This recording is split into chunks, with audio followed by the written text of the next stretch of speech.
इधर इसमें उत्तर प्रदेश में जो रामायण सुनाई जाती है उसमें रामायण तुलसीकृत रामायण और रामायण वाल्मीकि रामायण, दो ही रामायण सुनाई जाती हैं। तो उसमें एक प्रसंग है जो कभी भी उसको उसमें डाला नहीं गया है, न तो तुलसीकृत रामायण में डाला गया है न उसमें डाला गया है। और वो प्रसंग है तमिल के एक महर्षि हुए जिनका नाम है कंबन, उसको कंबन रामायण कहते हैं। कंबन ने महर्षि ने एक रामायण लिखी है कंबन रामायण, जिसका नाम है रामावतरम। उस समय एक प्रसंग है कि जब रामचंद्र जी रावण से युद्ध करने के लिए और वहाँ पे समुद्र तट पर थे, तो उन्होंने एक यज्ञ करने का सोचा। यज्ञ करने के लिए उनको एक उसकी आचार की आवश्यकता थी। तो रामचंद्र जी ने कहा कि आचार ऐसा होना चाहिए कि जो वैष्णव भी हो और शिव का भक्त भी हो, कि शिव जी की आराधना करनी है, शिव जी का यज्ञ करना है शिव जो, तो उसके लिए आचार की आवश्यकता है। और आचार ऐसा होना चाहिए कि एक वैष्णव भी हो और शिव भक्त भी हो। तो अब वहां पे जामवंत जी से पूछा गया कि जामवंत जी बताओ कोई ऐसा आचार लेके आओ। तो जामवंत जी कहने लगे महाराज यहाँ पे हम हैं, बाकी पेड़ पौधे जंगल है, जंगल में आचार कहाँ से मिलेंगे, यहाँ पे तो कोई आचार ऐसा है नहीं। हाँ एक आचार्य है लेकिन वो सब कह नहीं सकते, वो आएगा नहीं आएगा। कि बताओ कौन है? कि मत्स्य ऋषि का पुत्र वैष्णव भी है और शिव भक्त भी है, रावण। तो रामचंद्र जी ने कहा चलो कोई बात नहीं है, रावण एक दुश्मन तो है ही, लेकिन आचार्य जी के लिए रावण के पास जाकर देख लो, बात करके देखो, क्या पता तैयार हो जाए। तो जामवंत जी जो तो ही उनके रावण के पितामह के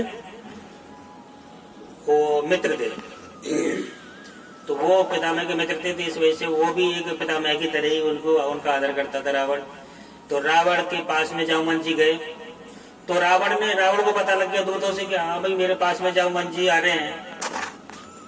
उसने पूरी लंका में जितने भी राक्षस थे, जो राक्षस रास्ते में खड़े करवाए कि वो मेरे पितामह के दोस्त हैं, तो कोई भी उनको परेशानी नहीं होनी चाहिए जब तक मेरे यहाँ तक नहीं आ जाते। और यहाँ पे लंका में उनको किसी भी तरीके की परेशानी नहीं होनी चाहिए। तो सभी को हाथ जोड़ के खड़ा रहना है और उनको हाथ जोड़ के ही इशारे से उन्हें बता देना है कि वो इधर रावण के पास जाना है तो इधर साइड से जाए।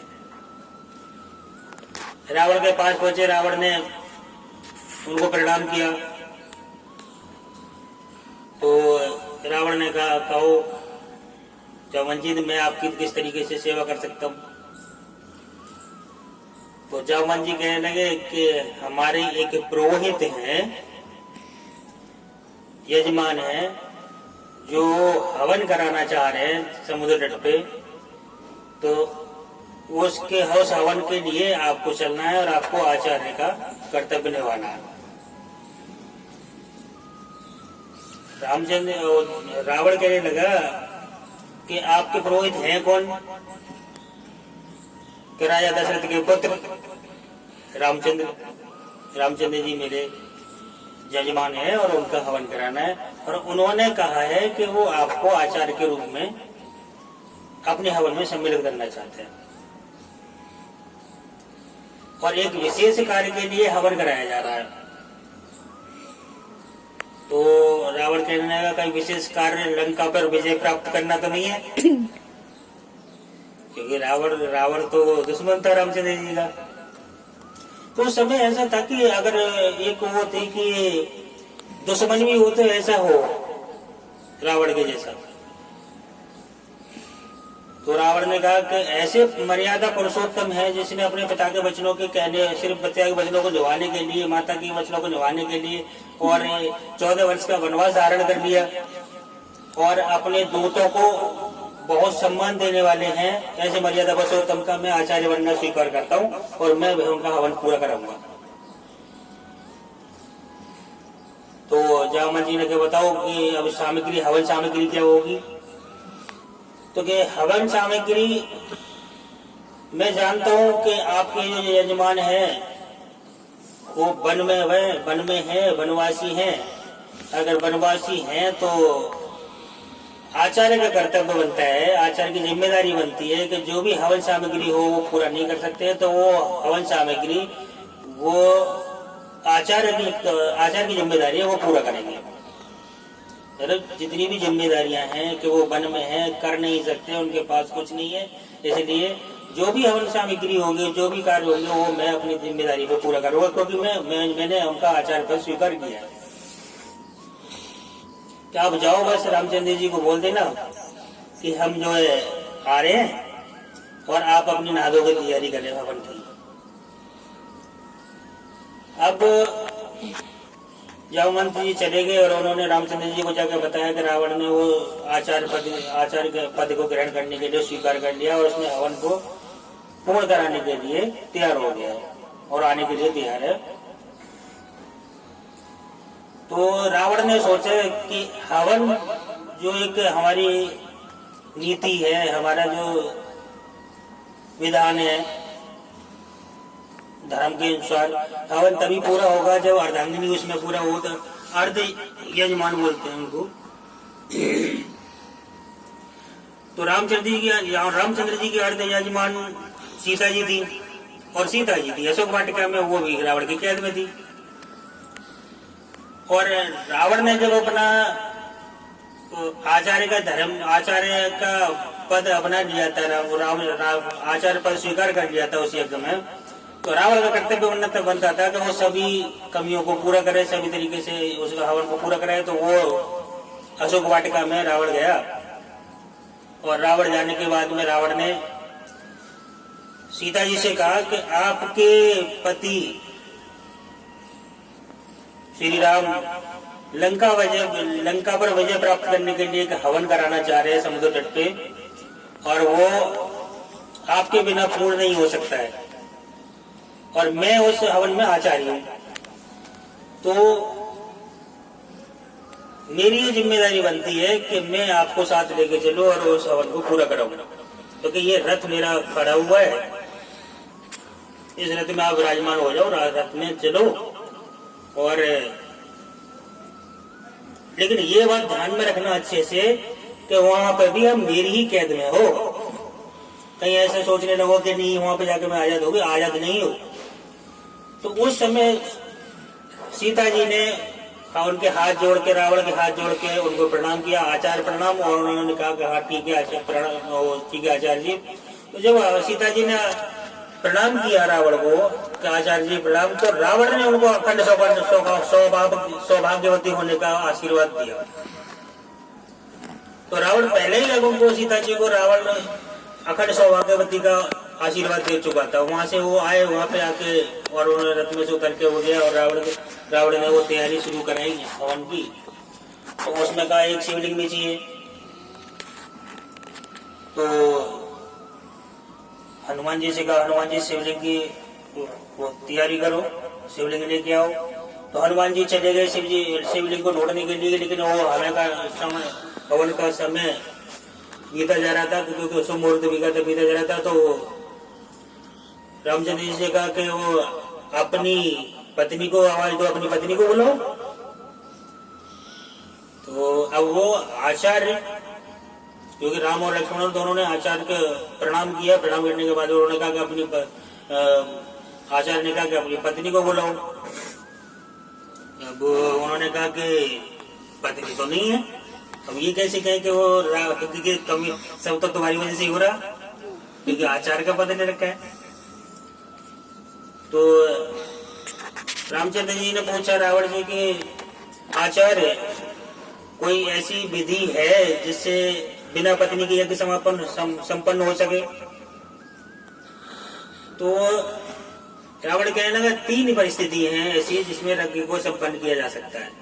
या तो एक आदमी जिसकी शादी न हुई हो, कुंवारा हो, या दूसरा आदमी जिसकी बीवी खत्म हो गई हो, जिसकी वाइफ खत्म हो गई हो, जिसकी पत्नी खत्म हो चुकी हो, या तीसरा जिसकी पत्नी ने अपने पति को छोड़ दिया हो। वो पति पूरा करा सकता है।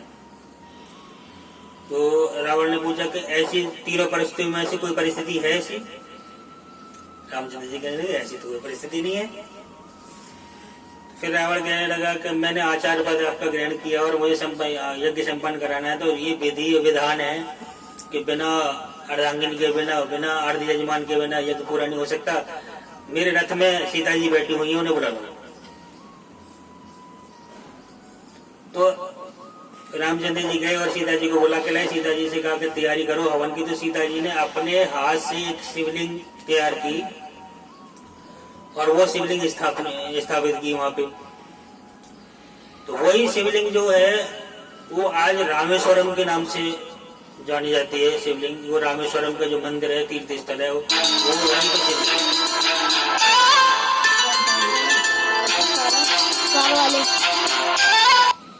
तो वही जानी जाती है। वहाँ यज्ञ हुआ, यज्ञ पूरी तरह से संपन्न नहीं हुआ था। जब बीच में जब तक यज्ञ चल रहा था तो बीच में हनुमान जी शिवलिंग को लेकर पहुंच गए।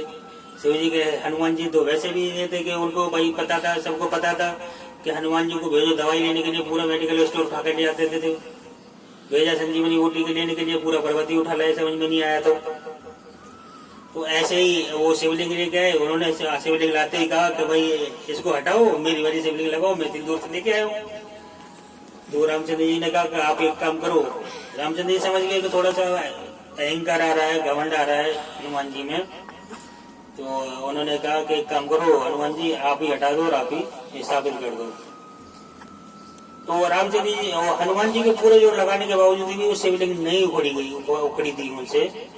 तो रामचंद्र जी ने कहा था कि हनुमान जी एक काम करो, ये शिवलिंग जो आप लेके आए उसको दूसरी साइड में उसको स्थापित कर दो, और ये इसको स्थापित कर दोगे तो ये भी शिवलिंग एक हनुमानेश्वर के नाम से जानी जाएगी ये भविष्य में। तो दोनों शिवलिंग वहाँ पे लगी हुई है, एक रामेश्वरम और एक हनुमानेश्वरम, दोनों वहाँ पे स्थापित हैं। जहाँ पे आज भी तीर्थ स्थान बना हुआ और तीर्थ करने के लिए लोग जाते हैं। जिसमें कहते हैं कि रामेश्वरम की जो तीर्थ यात्रा करते हैं बहुत ही भाग्यशाली होते हैं। तो जब यज्ञ संपन्न हो गया, तो संपन्न होने के बाद में तब कहा कि और वो लंका विजय प्राप्त करने के लिए यज्ञ कराया गया था। तो प्रणाम वगैरह किया, राम और लक्ष्मण ने प्रणाम वगैरह किया और आचार्य जी को। तो आचार्य जी ने विजयी भाई का आशीर्वाद दिया। विजयी भाई का आशीर्वाद तो नहीं दिया, लेकिन आचार्य जी ने कहा कि अगर शिव जी चाहेंगे तो आपको विजय प्राप्त होगी। फिर उसके बाद रामचंद्र जी ने पूछा कि आचार्य जी आपकी दक्षिणा। तो आचार्य जी कहने लगे कि मुझे आप दक्षिणा क्या दोगे? मैं जानता हूँ आप वनवासी हैं, आपके पास देने के लिए कुछ नहीं है, मेरी दक्षिणा उधार रहेगी। तो उन्होंने कहा कि आचार्य जी फिर भी कुछ मुझे ऐसा तो बता दो कि अगर भविष्य में कोई दक्षिणा देनी पड़ी तो मैं उसके लिए तैयार रहूं। तो मेरी दक्षिणा कुछ नहीं है, मैं मांगता हूं आपसे कि मेरी इतनी ही दक्षिणा है कि जब मेरा अंतिम समय हो और मेरी अंतिम जो मेरे जन्म का अंत होने वाला हो, मेरी जिंदगी का अंत होने वाला हो, मेरा अंतिम समय हो, उस समय पर मेरे यजमान मेरे सामने हो। इतना कह करके वो यज्ञ पूरा किया, रावण अपने चला गया। तो इस तरीके से वो यज्ञ पूरा हुआ और सीता जी को लेकर वापस चला गया। तो इस समझने वाली बात यह है कि रावण पहले ही उनको विजयी भाव का आशीर्वाद दे चुका था। वो सब कुछ जानता था, सबसे बड़ा प्रकांड पंडित था, सब कुछ जानता था, इसलिए वो पहले ही आशीर्वाद दे चुका था। इसलिए उसने दक्षिणा में भी ये मांगा कि जब मेरा अंतिम समय हो, मेरे जब अंतिम सांसें चल रही हो, तो मेरे यजमान सामने होने चाहिए। कि वो उसको ये पता था कि रामचंद्र जी मेरे सामने होंगे तो मुझे मोक्ष की प्राप्ति होगी। जय श्री राम। जय श्री राम।